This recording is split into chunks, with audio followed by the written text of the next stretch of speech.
Hi everyone, welcome back to my YouTube channel, and here is one of my most requested video, which is everything about USMLE. So here is the rundown. I will be mentioning three very important things that I feel are essential for you guys. After this, I will be giving some time to you to comment down any other doubts you have or DM me on Instagram with any other very specific doubts you have, which is why I will create a FAQ or Q&A session about USMLE, which will be another video which will release in, let's say, a week or two. So as of now, I will just be covering the resources I used, the timeline of my preparation, and other general important points that you will have to make sure before preparing for MLE. Starting with the resources, I'm telling you, I used the most minimum, the most basic resources that you can imagine. I obviously, first aid is a must. Now, if you want to invest on it, that's on you. I personally like books being physical, so I invested on it. Otherwise, you will find the PDF copy of the 2023 or 2024 version anywhere online. Secondly, the second investment I made was UWorld. Now, I feel like UWorld is the most essential investment you should make. And since my dates of writing the exam were so uncertain, I took UWorld for an year. But at least take a 6-month UWorld. That will really help you. UWorld is expensive, but that if you are planning on writing MLE and if you're already investing on writing USMLE, then I don't think UWorld should be that big an issue. So these are the only two paid resources that I have used. Now let me talk about other unpaid resources that I have been using. Number one, all the books that I've read in first, second, and third year that are already there with me. Be it Anat, Physio, Biochem, Path, Pharma, Micro, all the books that I have, because I feel like revisiting your old knowledge, revisiting the same pages that you've read, helps you retain stuff more. So I remember going through Apurva Shastri again and again for a lot of micro concepts, etc. But mostly you wouldn't need them as much unless you really want to revise it. And the second unpaid resource that I used was I scammed myself into getting osmosis questions for a bit. So I think for about 3-4 months in between last year, I made multiple email IDs. There's this fake email ID generator by which I used Osmosis account for 1 week or something. Yeah, that was a scam. So technically it wasn't unpaid, but yeah. Third unpaid resource that I used was YouTube. Now I will be linking every single YouTube channel that I've used during my USMLE prep in my description. The ones that stand out the most and whose videos I can completely guarantee are gonna help a lot and whose videos I've binge watched again and again and again. Dirty Medicine and Medicosis Perfectionalis. These guys are crazy. And also Osmosis videos. So the free ones that are available on YouTube. They're too good. Your concepts are going to be so clear, and they have like a bunch of questions as well where you can keep solving questions with them. I remember there's this other guy, I don't know his name, Randy something, who made really good videos for biostats. But don't worry about it. I've linked everything with their names, what they're good at, in the description. The fourth free resource that I have used are NBME papers. NBME papers you can find on Telegram anywhere. Just type of NBME on Telegram and you'll find it. So like, don't worry about it too much. I used NBME 24 to 31. So those papers are important at the end of your prep. I'll talk about it more in the timeline. I did find the pirated versions of Sketchy and Pathoma videos, but I just realized that wasn't my way of studying. If it helped you guys through second year, then sure, go ahead and use them. I've heard Sketchy helps a lot of people for micro and all, so yes. But personally, I haven't used them. And the fifth unpaid resource that I used are Melman notes. I found these notes from my friend, and I've only used 2 of his PDFs. One is Arrows and another one was for Biochem last minute revision. So I really liked using the Arrows PDF, and I feel like that's a must do at least like 3-4 days before your exam. YouTube is your best friend, is what I want to say, if you want to make your prep as cheap and efficient as possible. Now let's get down to my timeline. So I started studying for USMLE in January of last year, which is 2023 January. Now it might seem like it's a long period of time, but the thing is, throughout 2023, I put in probably 20 to 30% of the effort that's required to study MLE. In 2023, I had obviously I was going through third year.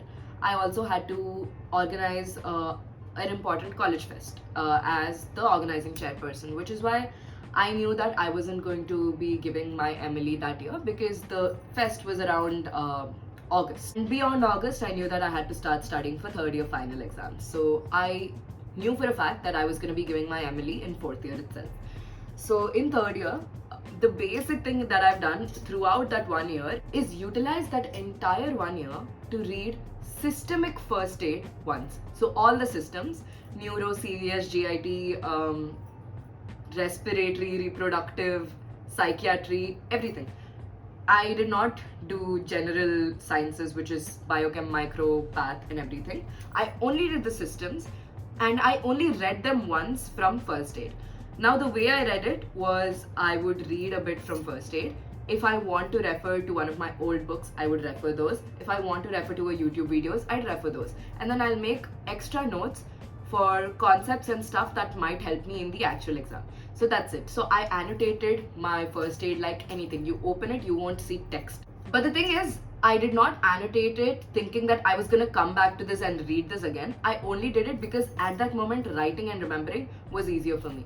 This way, I revised the entire systemic thing within last year. Every time I did a system, I would, in the first 6 months, I just did, I did the whole fake osmosis thing. So I'd do a bunch of questions from osmosis. And I think in June or July was when I got UWorld. So I only utilized 7% of my UWorld throughout 2023, that is July to December. I used to do very few questions, a bunch of systemic questions after I finished each system, but very rarely. So clearly my prep wasn't that good last year. December was when my final exams got over, and January of this year, January 17th to be precise, was when I actually started my prep for USMLE.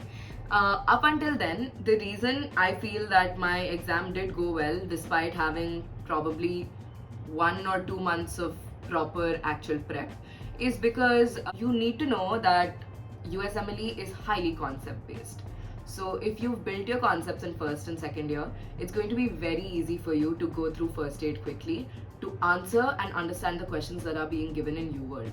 So I would say if you're someone starting out new and you know that your first and second year haven't gone that well, then start building up on your concepts because that's the least you can do as of now for MLE.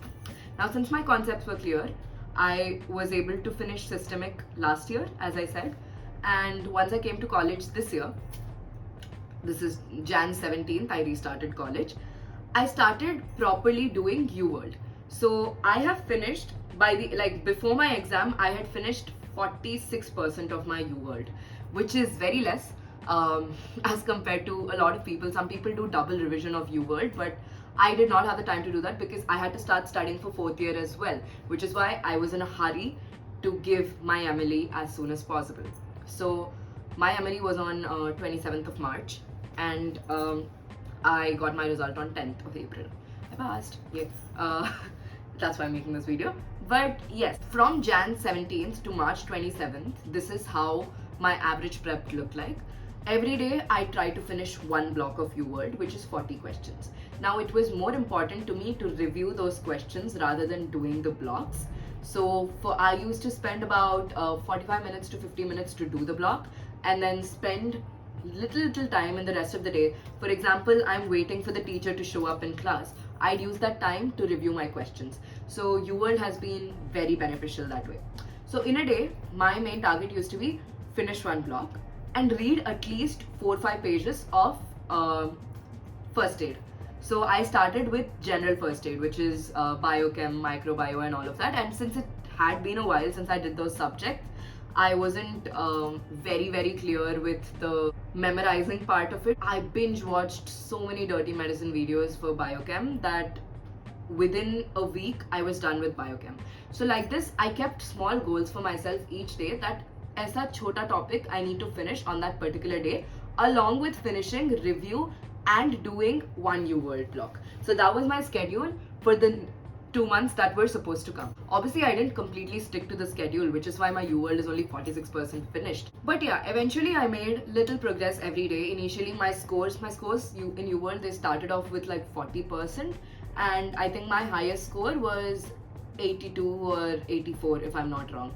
And by the end of the exams, for a long period of time, I was in the 50 to 55 range, and then I had a sudden jump to 70, and it stayed above 70s after that. So this 70s wala scene was only like 2 weeks before the exam, so don't really expect much from UWorld. UWorld is just a resource to study.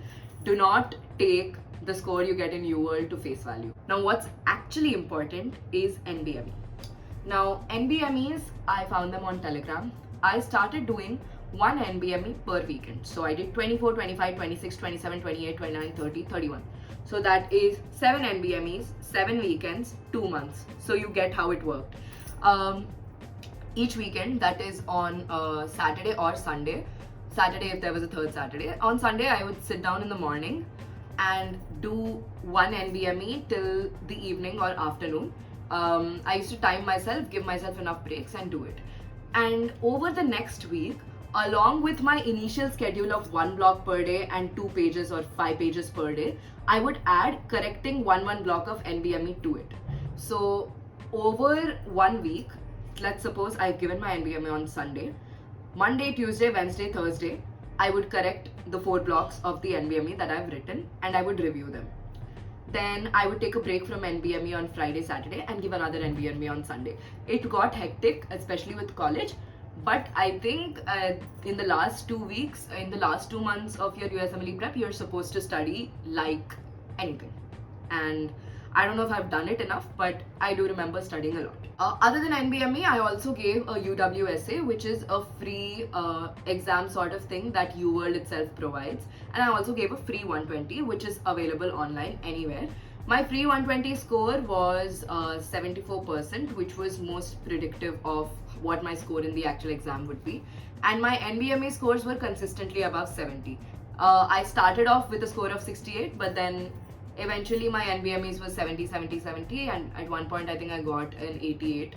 But that was a huge fluke in my opinion, personal opinion, but yes. Before your exam, make sure at least 2 of your consistent NBMEs are above 70. Try to make it above 70. And before the exam, everything that I've done, I've already mentioned it in my previous vlog. So if you haven't watched it yet, then do go check that out, because if you have your exam in the next 2 weeks or 3 weeks, you can definitely take some help from the last minute tips that I've given. These were the basic resources, and this was the timeline of my USMLE preparation. Now, general points to remember is that knowledge is everywhere. Keep attending classes. Do not skip classes to prepare for USMLE, because everything you learn anywhere, classes, clinics, is going to be beneficial for you. In fact, I had my medicine OSCE, that's end posting, I think a week before my, not a week, I think literally like 3 days before my exam.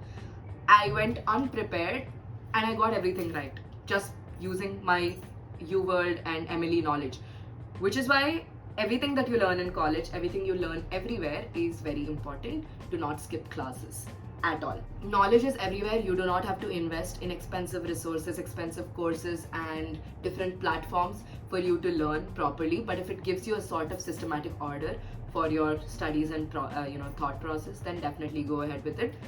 But genuinely, it's not required. Again and again, I'm going to reiterate this.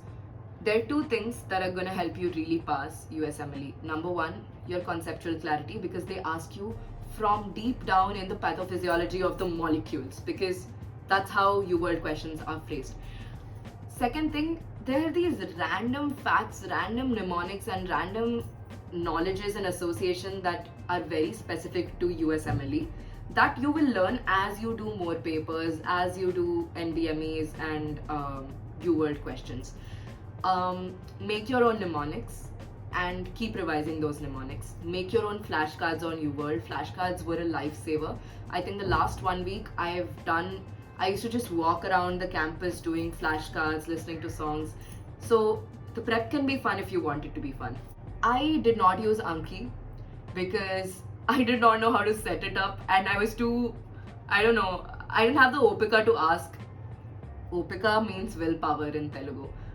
I didn't have the opika to ask anyone to help me set up Anki, so I just did not do Anki. As long as you're confident in your knowledge of first and second year, this is very easy. A bit of clinical base from third year and a bit of clinical base from fourth year is definitely going to help you answer questions and diagnose way better than people who are in first and second year. Which is why even if it takes some time, it's okay. Give your MLE late. Kuch galat nahi hone wala. It's everything is knowledge, everything is gonna help you. I would like you guys to comment down any doubts you have, any kind of extra specific doubts you have, and I will be picking out on at least 10 to 20 doubts that I've been receiving recurrently, and I will answer them in my next video. And that would sort of be an end to my USMLE series, unless you want another video.